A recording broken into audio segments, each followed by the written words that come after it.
A velvet hush falls over the moor long before dawn, as though London itself is holding its breath. The lamps outside Buckingham Palace burn low, casting long spears of gold across rain-slick stone, and in that half-light a handful of palace footmen hurry into the quadrangle with envelopes stamped most confidential. Even the pigeons seem to pause, because behind those gates, the tale is unfolding that could twist the future of Britain's oldest throne. For public eyes, everything looks textbook perfect. This weekend's Trooping the Colour will unfurl its usual pageantry: 1,200 scarlet-coated guardsmen, gleaming brass, the sovereign's salute, and a red arrow's raw carving diamonds of smoke through June sky. Crowds will line the mall, clutching phone cameras and nostalgia in equal measure, convinced they are witnessing the steady pulse of an unbreakable dynasty. But lean in closer. Listen to the murmurs that ripple through curtained corridors. The House of Windsor is quietly bracing for a fault-line shift, and at the heart of that tectonic tension stand two women who learned long ago that survival at court depends on mastering the art of silent power. On one side rides Princess Anne, the monarchy's indefatigable workhorse, back in the saddle after a concussion-inducing fall at her Gloucestershire estate. Doctors urged a gentle re-entry. Anne said, in effect, "Hold my reins." She will lead the household cavalry this weekend, spine straight as cavalry sabers, signaling to every spectator, and perhaps to someone inside her brother's household, that she remains the crown's iron backbone. For half a century, she has logged more engagements than any sibling, touring muddy farm shows and drought-battered Commonwealth villages long after the glamour lights dim. She calls it duty. Palace staff call it the engine that still keeps the Windsor machine firing when scandal or illness sidelines flashier royals. The Princess Royal doesn't stir drama with press conferences. She wields influence through relentless consistency, until her schedule alone becomes an unspoken rebuke to anyone who takes a lighter load. Opposite her stands Queen Camilla, once the woman the tabloids labeled a villain, now crowned beside King Charles III with scepter-bright authority, and, if palace whispers speak true, greater sway over daily decisions than even her late Majesty's ladies-in-waiting ever held. Charles trusts her judgment implicitly. She curates the sovereign's daily red boxes, shapes guest lists at state banquets, and makes private calls to ministers when small matters need smoothing before they grow into headlines. For monarchists, she is proof that modern love can reshape an ancient institution. For critics, she is the final twist in a saga scarred by Diana's memory. Either way, Camilla's influence is no longer a footnote. It is an axis around which parts of the palace now spin. What happens when an unstoppable force of tradition meets an immovable presence of reinvention? Insiders say the first tremors surfaced during coronation rehearsals last spring. Anne arrived early, ready to drill timing cues with the guards. Camilla's team, brand new to crown-level protocol, requested last-minute changes to procession spacing. Aides smoothed it over, but one quipped later that you could feel the temperature drop 10 degrees. Then came Coronation Day itself.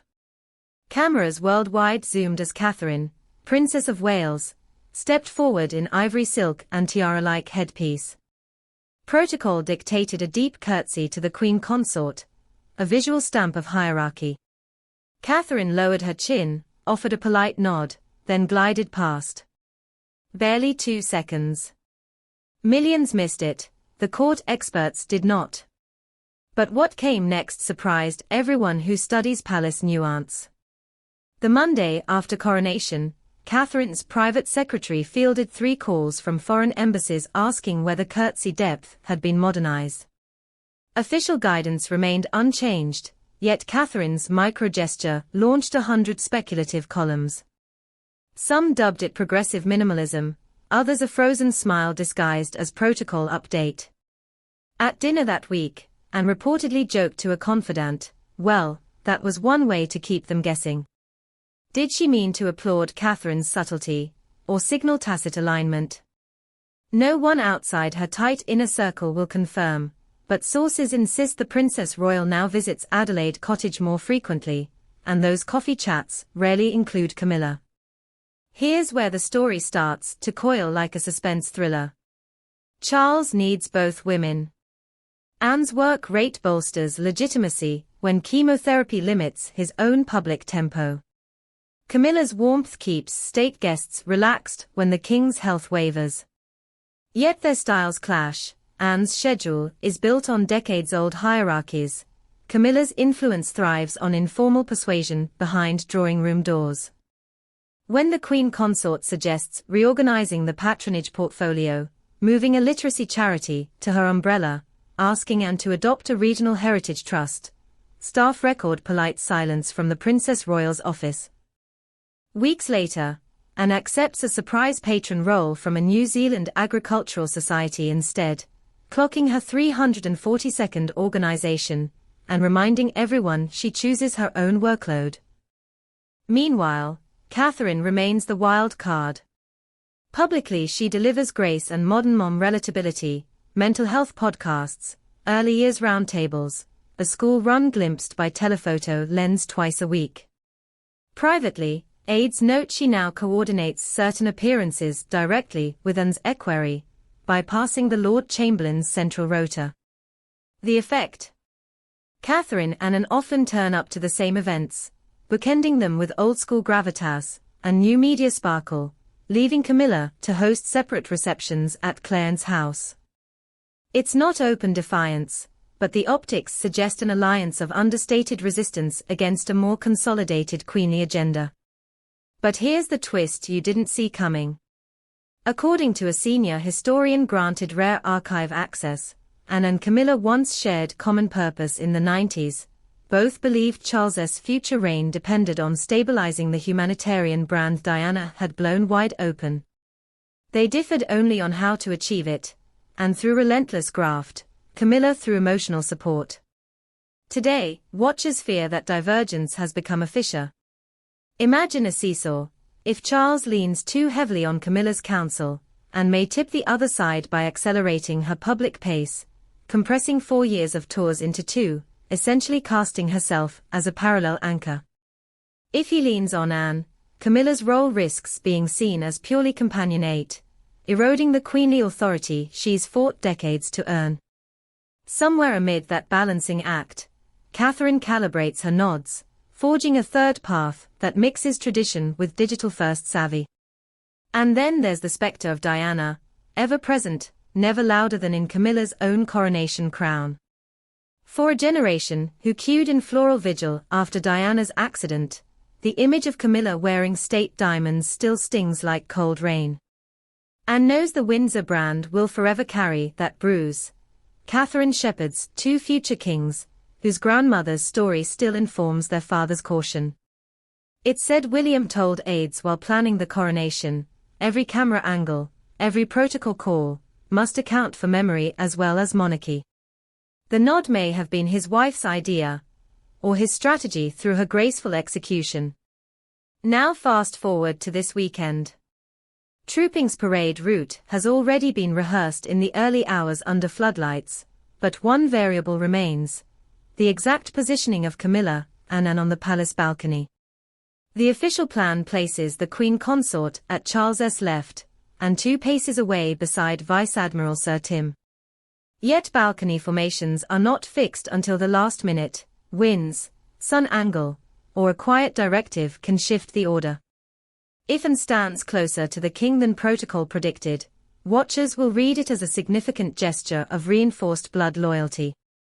If Katherine nestles her children between her and Camilla, cameras will freeze frame every smile for signs of thaw or thin ice.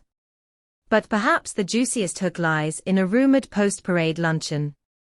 Palace chefs have prepared a menu with Gloucestershire lamb, Anne's estate, fromage frais from Wiltshire, Camilla's favourite, and a strawberry pudding Katherine insisted on after Louis declared strawberries taste like summer. Seating charts show the Princess Royal and Queen Consort flanking Charles opposite each other, a potential pressure cooker disguised beneath Georgian silver candelabra. One overheard comment, one misinterpreted glance, could leak to tabloids before the sorbet melts. And still looming overhead is the king's health.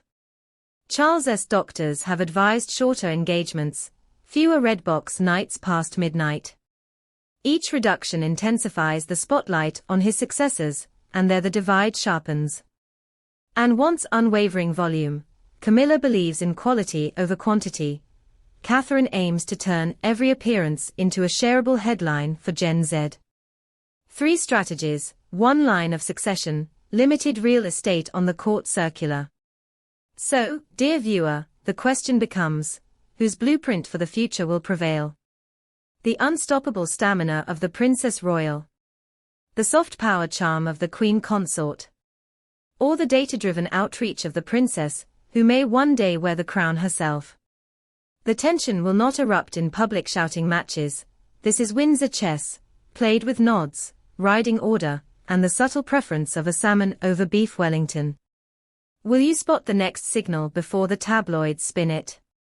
When the red arrows thunder overhead and lenses zoom on the balcony, watch the hands, who clasps whose, who rests one on the railing, who holds a child a fraction tighter. Those frames might write the first paragraph of Britain's royal chapter yet unborn. If this deeper than headlines dive kept your pulse quickening, tap the like, it changes the algorithm faster than any palace press release. Subscribe, ring that bell, because the moment a new seating chart or curtsy angle hits the feed, we'll decode it in real time. Stay curious, keep your binoculars ready, and remember, in the House of Windsor, storms don't announce themselves with thunder, they begin with the faintest shift in a princess's saddle, or the smallest nod withheld beneath a diamond crown.